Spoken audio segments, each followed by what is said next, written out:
What is going on, everyone? We are back with a video about Ritual. Ancestor League is now about 2 months in, and this is where the league starts to slow down a little bit, but it is also the perfect time to try out some new builds. A lot of you have a little bit of currency saved up, and it's a good time to just try new mechanics that you have not tried before. And Ritual is by far my favorite mechanic in Path of Exile for just general mapping. Now, why is this? Well, it's because I think it is the perfect combination of gambling and guaranteed profit. There's a high amount of things you can get, as well as a lot of low, crappier stuff, but it all evens out to a chance of getting the really good stuff. But even if you don't get the really good stuff, you're going to get some other stuff that's going to be profitable that you're going to be able to sell. Not to mention a lot of rare currency for you people out there that do not like trading that often. So for Ritual, the passive Atlas tree that you are going to want to run is on the left side of the map. The Ritual icons look like this. If you want to see where all of them are, you can always click on one of them, and as you can see, it will tell you where the other ones are. There are 4 main ones right here, and a 5th one down here. Now, I take these to get a chance to contain ritual altars. You do not need these if you want to use something like the sextant. That makes it so rituals appear. They are very cheap right now. I think they are about 8 to 10 chaos for a 4-use one. Remember, the compasses go on your watch stones if you don't have your watch stones. There are other videos about that, but you just kill bosses. Searing Exarch, Eater of Worlds, the Maven, and the Uber Shaper fight. And that is going to give you your 4 watchstones. I might have misspoke. It might be the Uber Elder fight. I always get them mixed up. No, it is the Uber Elder fight. It's right here. Anyways, you are going to be going on the left side of the map. Now, some of these are not very good, namely the new ones that they put out. The Arbitrary Tenants, which favors at ritual altars and maps, randomly costs me 90% less and 80% more. This is trash. Do not take this. I don't know what they were thinking. And on the other side, we have Immutable Dogma. Cannot reroll favors. You can just stop right there. Rerolling is the strongest thing. And rituals, this is probably the worst node on the entire map. So we ignore these. Please, for the love of God, GGG, change these into something usable that give you an advantage, or at least maybe something to make it more fun. These are not fun. These tank your rituals. They are not cool. But going on the left side, we're going to be taking all of these nodes because they are going to make it so rerolling costs less ritual, and also favors at ritual altars in your maps cost less tribute. There's a lot of these, ritual altars, monster spawn, increased number of monsters at once, and they spawn faster. That's just going to speed things up. This one up here, deferring stuff, which we will talk about all these mechanics in a minute, is going to cost reduced tribute. So it's all about just finding more tribute and having stuff cost less tribute for doing in the altars. 25% increased chance of ritual altars to spawn with special rewards. This is just going to give you more unique rewards, not uniques in general, just better, more rare rewards, and again, more increased tribute. Now, this tree, do not follow this exactly. If you want some stuff that works well with ritual, you do not have a ton of points to go all over the map. There's some great stuff around here. There is the essence nodes. Essence is always really good. If you have a relatively strong build, you can do delirium, and I suggest doing Searing Exarch altars. They are over here, and just getting double progress towards counting the Searing Exarch, because at the time making this video, the Searing Exarch invitations are still 1.1 divines.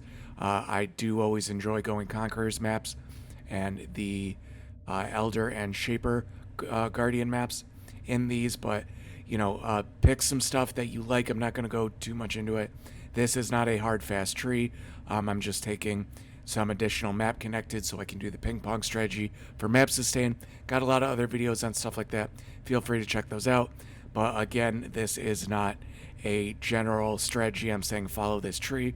This is just the tree I have at the time, and one I use to highlight the ritual altar and mechanic nodes. For the maps, you want to run ones with open layout because you want as many monsters around the ritual altar as possible. This works a lot better with maps with an open layout. Now, thankfully, this league, Strand and Beach are next to each other, so you can do the ping pong map sustain strategy between beach and strand, and it is going to help you immensely. Maps like maze or things with doors or enclosed spaces are not very good for ritual. I do not suggest running those. Dunes or cemetery would be another one that a lot of people use for ritual quite often that work very well.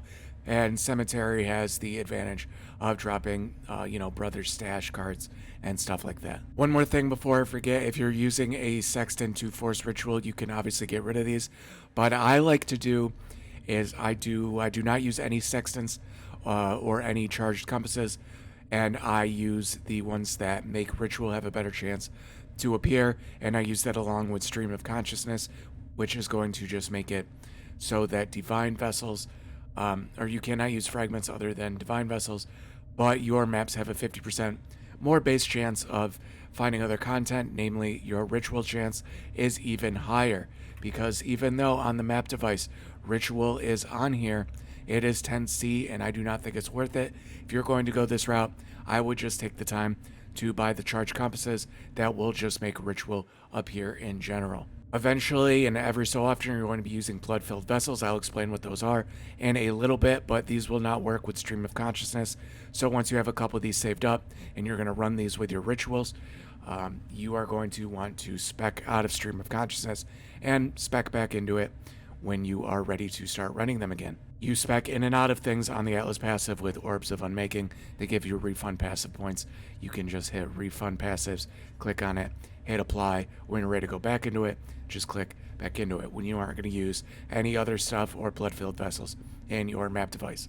So when you start a map and there is a ritual in it, you're going to see these icons right here.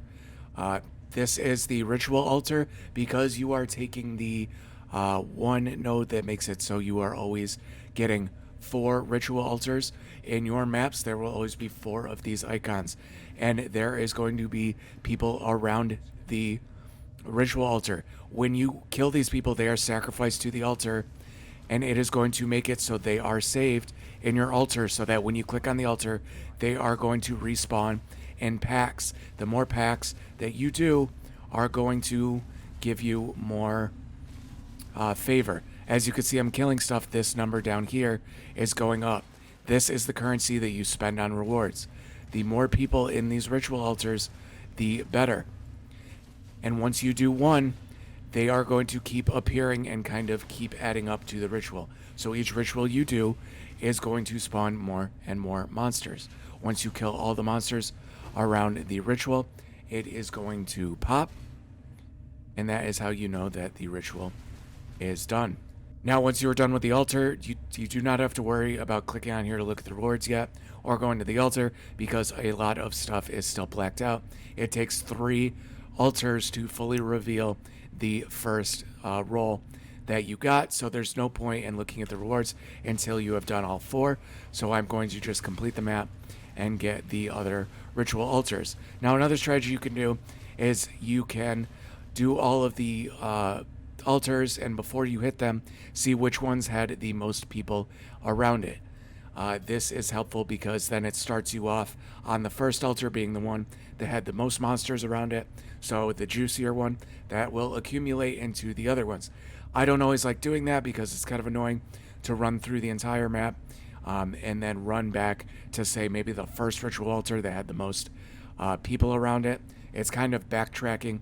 It is the most ideal, but I would only do that if you want to spend a little bit more time in maps, but I just don't feel like doing that most of the time. So it is an option. It depends on exactly what you want to do. Keep in mind, every altar or every set of altars has their own little things they do, and if you hover over them, you can read it. For example, this one, monsters take reduced damage, and fortress totems further reduce the damage monsters take. So while you're doing this, they are going to spawn these little totems around that are going to reduce the amount of damage that the monsters take. I am more than likely going to kill them as they are spawning, so you can't see them. But other altars are going to do certain things, like there's one that has a kind of cold beam that rotates around the altar that you can kind of just move with or just kind of jump around. It is a degen. It's not too bad, but if you have kind of a little squishier build that can deal with it, you might want to dodge it a little bit more, but not a big deal. So we did all 4 of the rituals. You could see 4 out of 4. You can either click on the ritual to see the rewards or click this button down here, and you could see the full map is revealed. Now there are 3 things you can do.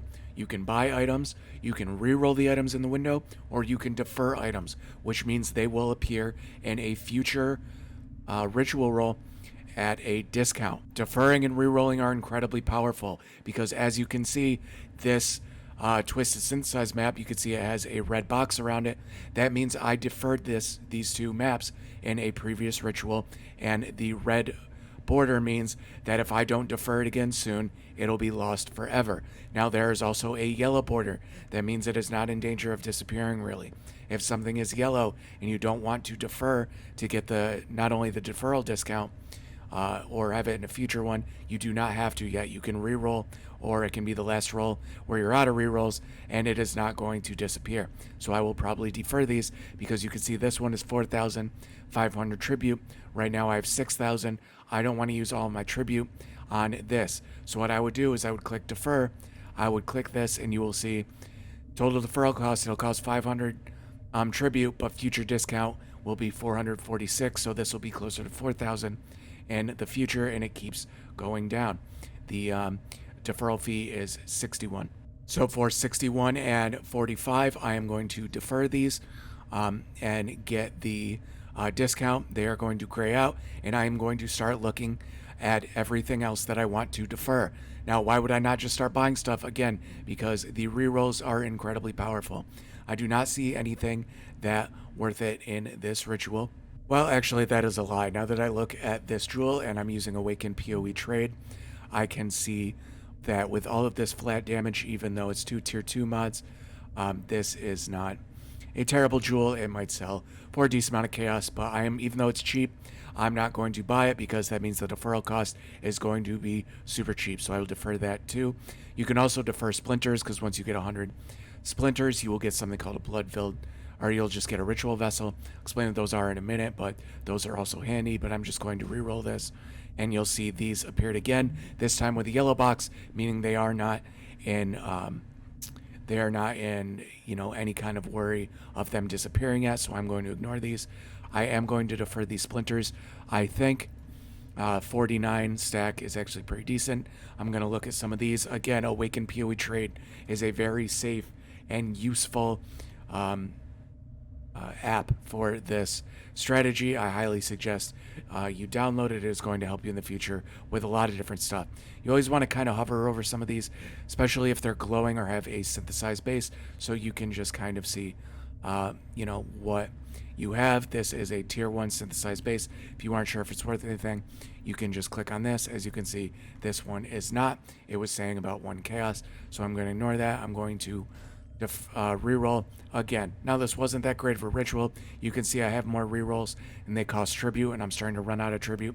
This is not ideal, but it happens. It just wasn't that great of a ritual. I didn't get that high of monster packs, and I did not use a blood-filled vessel, which I have one we'll talk about in a second. Now, even though I'm running out of tribute, I am going to reroll one final time just to see. There is nothing crazy. I'm going to defer some more splinters. And I can defer some more stuff to give it a discount. Check my synthesized bases, check my other stuff, Creeping Frost 6%. Nothing. You can just kind of see if there's anything. Increase maximum energy shield jewel. That is not, that would be worth it if it was a fractured jewel with that 8% maximum energy shield. It is not, so this is garbage. I'm just going to defer some stuff until I can't defer some stuff any further. Get a discount maybe on this stuff I already deferred, and that will be the ritual, so these will appear in future things. Once you get 100 splinters, you are going to get a ritual vessel. What this does is you use it on the last ritual of the map. It is going to make it so that it saves the monsters that were in this last ritual, and you will start with those monsters when you put this in the map device for the future ritual in that map. This means it is going to start the ritual very juicy, so I'm going to right click on this. I'm going to click on it. It is going to blood fill the vessel. You can see it saved 39 monsters at monster level 83 from the beach map. So when you run the next map, you will see that you can click on the blood filled vessel. Again, remember, get rid of your stream of consciousness or that blood-filled vessel. It's not going to work. Also keep in mind, this will force a ritual, so there's no need to use the map device force or a sextant or anything like that to force the ritual. This will do it automatically. This in general is not worth it, especially with the charge compasses for ritual being so damn cheap. This is not worth it. For the sake of the video and recording time, I just forced it on purpose. Again, I do not need to use that for this this, because the blood-filled vessel forces it. So here's another example. Just finished all 4 of the rituals. We're going to check the rewards. You can see all my previous deferrals are there, and they are yellow. I have nothing to worry about there. Nothing crazy here. Moral Grief, that's useless. Bramblejack 2 in place of corrupted modifiers, that is useless. Also going to check Synthesis and other mods. Nothing good, so we re-roll. These are starting to get in the red. Now, they will not immediately disappear. Once they get in the red, it takes a couple rolls. Not sure the exact number. I usually defer before I see that. You can see there is nothing special here. I'm going to re-roll again. You can see those reds stayed there even though I re-rolled, so it was not a big deal. Here's an Ancient Orb. These are not worth too much. They're worth 14 Chaos. I am for a 360 deferral. I think I'm going to defer that. I have enough for another reroll. I'm going to keep rerolling. Merciless One-Handed Weapon, not worth anything.